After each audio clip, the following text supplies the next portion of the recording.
Buen día. En esta ocasión nuestro centro de gravedad es Itajaí, Brasil. Estamos presentes en la Universidad del Valle de Itajaí, más conocido como Univali, precisamente en el programa de doctorado de esta universidad, impartida por profesores brasileños y también europeos. Pues me acompaña el doctor Gabriel Real Ferrer, quien es especialista en temas de derecho ambiental y sustentabilidad, y con él vamos a conversar precisamente aquellos temas relevantes que hoy centran la mirada y la atención del mundo, porque se trata precisamente de hablar sobre la existencia, el futuro del planeta, el comportamiento del ser humano, de las localidades, de las naciones, de los estados y de la humanidad en general. Doctor Gabriel Real, buenos días. Buenos días. Pues su primera impresión sobre este tema. Es un tema ciertamente denso, hay mucho que hablar sobre esto y iremos centrando el diálogo sobre aquellos temas relevantes. ¿Sí? Bien, pues tú dirás por dónde empezamos, porque efectivamente es una materia extremadamente extensa, ¿no? El gran desafío de la humanidad en estos momentos es encontrar una nueva relación con el planeta para asegurar su propia subsistencia. Estamos realmente en una situación en que estamos colocando en riesgo la propia subsistencia de la especie humana en el planeta. Tenemos, por tanto, que corregir nuestro comportamiento pues para eso, para llegar a un entendimiento con la naturaleza y asegurar nuestro propio futuro. Y a estas alturas del camino, ¿por qué es tan importante el derecho ambiental? Yo inicié mis estudios de derecho en los años 80 y parte del 90 y no existía esta materia jurídica, más aún no había conciencia sobre estos temas ambientales. ¿Desde qué momento empieza a aparecer el derecho ambiental y en qué reside su trascendencia? Bien, el derecho ambiental empieza su andadura en los años 70, cuando se toma en cuenta, se llega a la conclusión de que nuestro comportamiento está alterando gravemente las condiciones naturales del planeta y que eso pues pone en riesgo nuestro futuro. Eso, hay algunos documentos como los informes al Club de Roma de los años 69 y 70, conocido como el fin del crecimiento ilimitado, que ponen de manifiesto estas cuestiones. Se produce la primera conferencia de Naciones Unidas sobre el medio ambiente en Estocolmo y es a partir de los 70 que empieza realmente a poderse hablar de un derecho ambiental como tal. Incluso la primera institución propiamente ambiental del derecho, que es la evaluación de impacto ambiental, aparece en Estados Unidos en el 70. A partir de ahí es cuando se empieza a poder hablar del nacimiento del derecho ambiental moderno, ¿no? Y en los años 80 pues se va desarrollando, pero es a partir del 92, de la conferencia de Río de Janeiro del 92, cuando realmente se produce lo que podríamos llamar la explosión del derecho ambiental. El derecho ambiental llega a todas las legislaciones, instituciones como la evaluación de impacto ambiental se generalizan y empieza realmente el camino de maduración del derecho ambiental. Correcto. Y su importancia es obvia, porque es que incide directamente sobre lo que decíamos antes, que es el gran desafío de la humanidad, que es asegurar su futuro como especie. Claro. ¿Y qué temas comprende este derecho ambiental? Si bien es cierto, tiene un objetivo, ¿no?, de garantizar la permanencia hasta donde sea posible, claro, de la humanidad, ¿no?, del planeta, pero ya como estructura temática, metodológica, ¿qué cosas de forma específica comprende? Sí, a ver, el derecho ambiental que hemos ido construyendo, pues como otras disciplinas jurídicas, pues tiene una parte general, con instituciones generales, como son la evaluación de impacto ambiental, cómo es el sistema de responsabilidad ambiental, la represión penal ambiental. Es decir, hay una serie de materias, dijésemos, de carácter general dentro del derecho ambiental, y luego hay las materias específicas que van por elementos. Por ejemplo, el derecho sobre residuos, el derecho de contaminación atmosférica en sus distintas manifestaciones, el derecho de aguas. Quiero decir que luego hay un derecho ambiental sectorial. No obstante, hace años que yo vengo afirmando, y yo creo que ese es el camino por el que tenemos que discurrir, que el derecho ambiental lo que tiene que hacer es estar presente las consideraciones ambientales en la integridad del derecho. Es decir, más que una disciplina que entra en diálogo con otras disciplinas, lo ambiental debería ser algo que estuviera presente en todo el derecho. Es decir, hay que reverdecer el derecho, hay que hacer el derecho una realidad que es consciente de la importancia de las cuestiones ambientales. Porque lo ambiental, y esto es algo que tiene que quedar muy claro, es absolutamente transversal. Es decir, no hay actividad humana que no tenga repercusión ambiental, porque nosotros estamos constantemente interactuando con el entorno, con el medio, con el ambiente. Por lo tanto, el derecho ambiental es absolutamente interdisciplinar y transversal. Debe estar presente las consideraciones ambientales en todo nuestro ordenamiento. Claro, es interdisciplinario, ¿no?, como usted manifiesta, pero se suele escuchar, y hay autores que hablan de un derecho ambiental, por decir, español, brasileño, sí, claro, peruano, o latinoamericano, europeo, asiático, no, claro, etc. Es así porque nuestro sistema jurídico es el producto de la forma de organización política que ha tenido la humanidad en los últimos 250 años, que gira en torno al Estado moderno, ¿no? Y los derechos son hoy por hoy fruto de esa articulación a través de los Estados, y por lo tanto son sistemas herméticos, en principio aislados. El derecho ambiental español pues es el español y alcanza al ámbito de jurisdicción del Estado español, el derecho peruano lo mismo, etc. Lo que ocurre es que esto no se corresponde con el problema. El problema del ambiente es que el ambiente es uno. Nuestro ecosistema es un ecosistema planetario y todos los ecosistemas están interconectados entre sí. Lo que hacemos aquí afecta allí y afecta al ecosistema en su conjunto. Claro, la respuesta jurídica debería ser también única, global. Es decir, si tenemos un problema y un ecosistema global al que hay que atender, nuestra respuesta debería ser global, porque no valen las soluciones parciales. Pero eso choca con nuestro modelo de organización a través de estados. ¿Cuál es el camino que se está recorriendo? Que nos costará más o nos costará menos, pero que estamos en él. Bien, tenemos que ir caminando hacia crear un derecho ambiental global que atienda al problema global de una forma global, es decir, más allá de los estrechos límites de los derechos nacionales. Esto es lo que llamamos pues, los espacios transnacionales, derecho transnacional, que estamos en ese camino, que no va a ser fácil. De hecho, los convenios internacionales que tienen esa vocación de atender las cuestiones ambientales desde una perspectiva global, tienen el grave problema de que, claro, el derecho internacional es un derecho convencional. Aquel que quiere adherirse a un tratado lo hace y aquel que no quiere no lo hace. Hay tantos ejemplos, ¿no? Entonces, esa es la evolución jurídica en la que estamos. No va a ser fácil, pero en la que hay que caminar para ir a un derecho ambiental que responda al ámbito del problema. Y que además de los derechos ambientales nacionales que atienden al ámbito de jurisdicción propio, pues vayamos creando un derecho capaz de imponer conductas tanto a los individuos como a las corporaciones como a los estados. Usted acaba de decir que el camino no va a ser fácil, ¿no? Y ya en su condición de profesional, de profesor, de persona, ¿cómo avisora?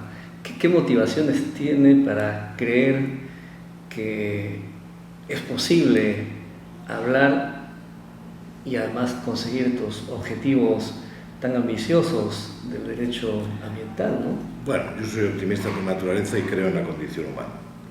La condición humana tiene aspectos terribles, muy negativos, y lo vemos desgraciadamente muchas veces, pero en el fondo la condición humana también tiene aspectos, podríamos decir, bondadosos, aspectos realmente positivos.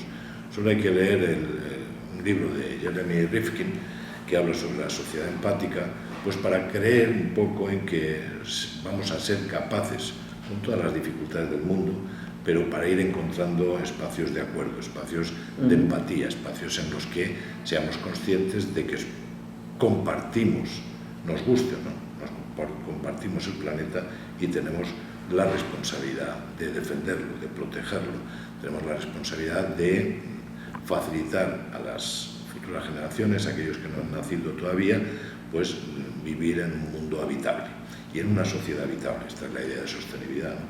Bien, ¿cómo se puede ir hacia allí? Pues yo creo que, y hace muchos años que vengo diciéndolo, que la revolución ambiental y la sostenibilidad no es más que una revolución cultural. Quiero decir, aquí hemos de cambiar nuestra forma de pensar, nuestros valores, y hemos de ir construyendo poco a poco una ciudadanía global que comparta valores, que sea capaz de ser activa en esta sociedad global, e ir creando estos espacios de consenso, de convivencia, de colaboración para llegar a este entendimiento con la naturaleza. Un proceso tedioso y de largo alcance, ¿no? Tedioso no creo, tedioso no va a ser, pero sí de largo recorrido, porque claro, esto lleva mucho tiempo y se basa, aparte de todos los instrumentos jurídicos que podamos utilizar, se basa esencialmente en la educación, claro, en el cambio de valores, en esta comunión internacional entre personas que finalmente compartimos la condición humana y formamos parte de este colectivo, de esta colectividad inescindible que es la humanidad. Claro, en ese camino habrán piedras, piedritas y rocas, ¿no? ¿Cuáles son esos grandes retos que se tienen ahora que nos deben ir abriendo ese camino para ese Hay piedritas, rocas y montañas. En este camino. Y claro, esto es un conflicto de intereses, finalmente. Aquí hay unos intereses creados en la comunidad internacional, en los estados, las grandes corporaciones, que en sus intereses económicos aparentemente chocan con esta vocación que tenemos de crear una sociedad más justa, una sociedad más inclusiva, una sociedad en la que todos formemos parte a través de esa ciudadanía global. Claro que van a haber muchas, y las hay constantemente. Entonces, es una batalla sorda que se libra constantemente entre intereses contrapuestos. ¿Cuál es el resultado? Vuelvo a lo de antes. Soy optimista y con todas las dificultades yo creo que tenemos que ser capaces de ir creando esto. Por otra parte, si parte de estos intereses tuvieran una visión más a largo plazo, deberían ser conscientes de que solo en una sociedad viable van a ser viables los intereses. Es decir, lo que no podemos hacer es generar una sociedad que nos lleva a un colapso, porque el colapso no será bueno, desde luego, para los ciudadanos, pero no va a ser bueno para nadie. Claro. En este escenario ya se empiezan a notar estos conflictos de extremos, ¿no?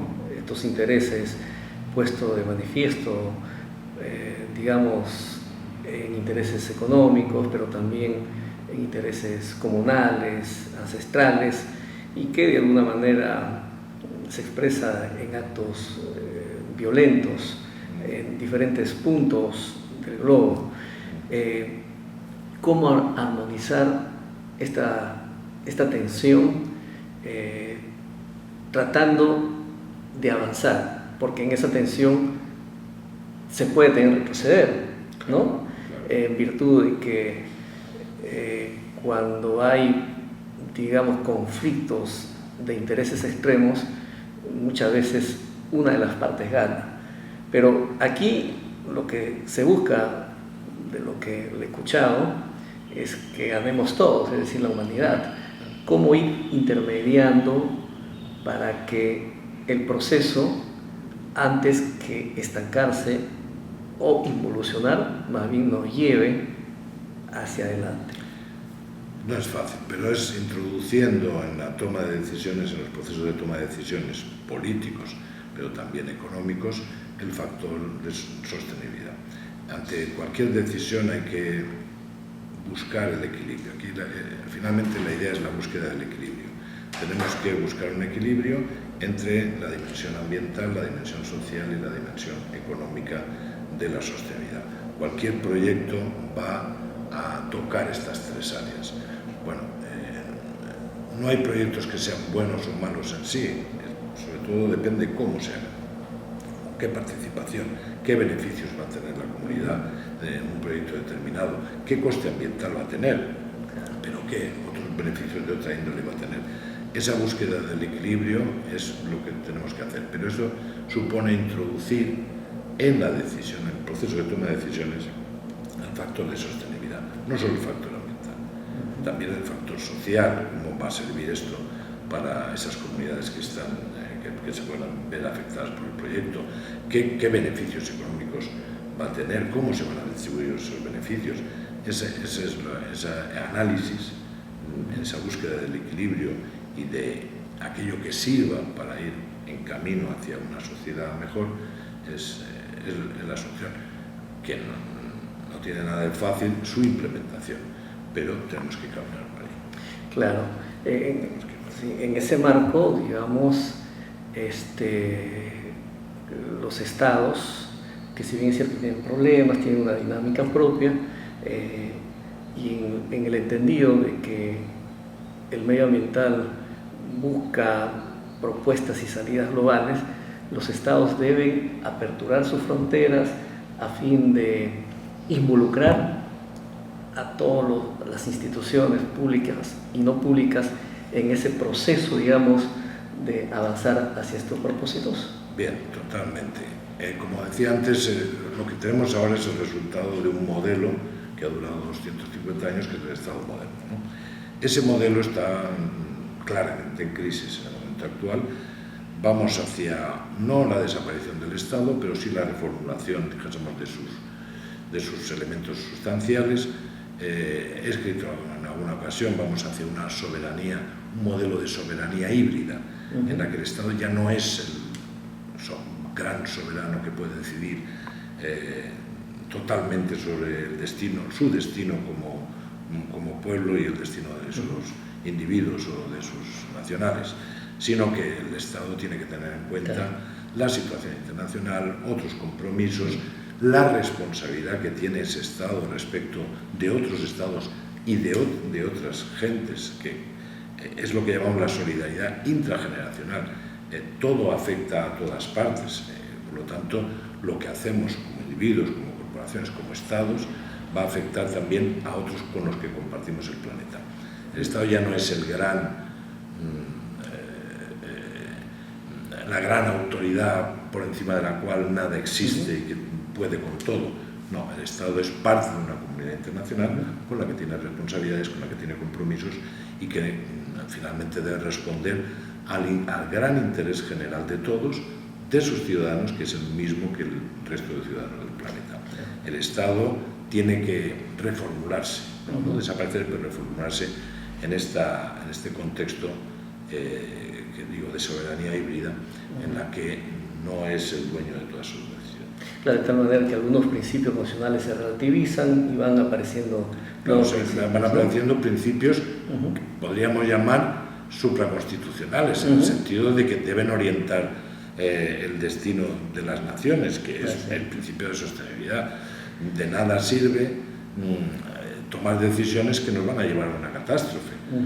Quiero decir, hemos de evitar ese tipo de decisiones por bien de los nacionales de ese Estado, pero también por bien del resto de la humanidad. Un Estado no es una entidad aislada, hoy las interacciones son de tal calibre y van a más, en la que el Estado es una parte de una realidad mucho más compleja, en la que hay que tomar decisiones, en la que esas decisiones tienen que ser en bien de la colectividad.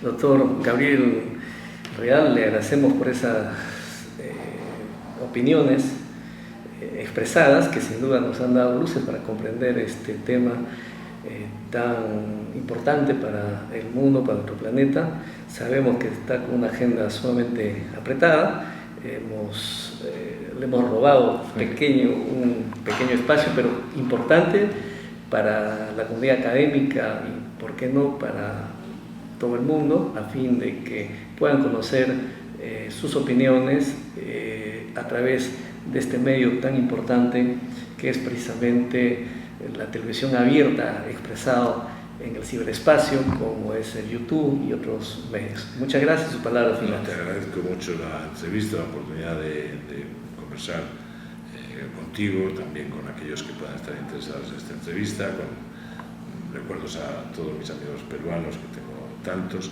y al final hacer un llamamiento de que esta es una tarea común.